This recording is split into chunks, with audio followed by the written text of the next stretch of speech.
Our urgent action is needed. That is the message Ontario's rural communities are conveying to Premier-designate Kathleen Wynne when it comes to wind power. Faith Goldy joins us live in our Toronto newsroom with more on the story. So Faith, what's the focus of their warnings to Wynne? Well, their main focus is the Green Energy Act, specifically that Act's focus on wind turbines. They're saying that this Act does very little to help skyrocketing electricity rates forecast going forward. By the end of this year, we're looking at electricity rates higher than any state in the U.S. But beyond the economic side of this, what a lot of groups like the Ontario Wind Concerns Group, what a lot of these groups are focusing on is the health hazards to both humans and animals, such as bats and birds. The bats play a role in our agricultural sector in that they eat the insects that farmers have to use pesticides if they don't get eaten.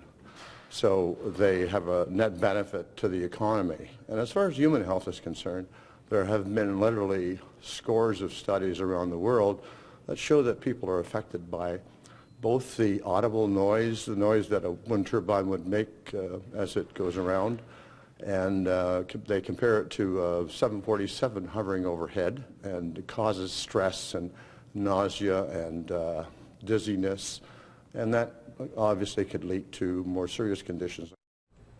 Now, PC health critic Christine Elliott echoed many of the same concerns.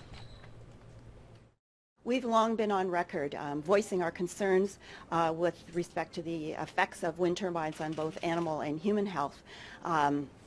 To date, the provincial government, the provincial Liberals, haven't really taken those concerns seriously. Fortunately, the federal government is now undertaking a proper study, so that we hope that when those results will be made public, that we will be in a better position to know exactly where we are with that. Now, that study will be released in 2014. In the interim, newly elected Premier Kathleen Wynne, well, she's named herself Minister of Agriculture and Rural Affairs, and that basically means that a lot of the people that she'll be dealing with are those folks who are coming out against these wind turbines. So we'll see if she pays any attention to these concerned citizens, or much like McGuinty's last government, turned a blind eye. Back to you, Sanaya.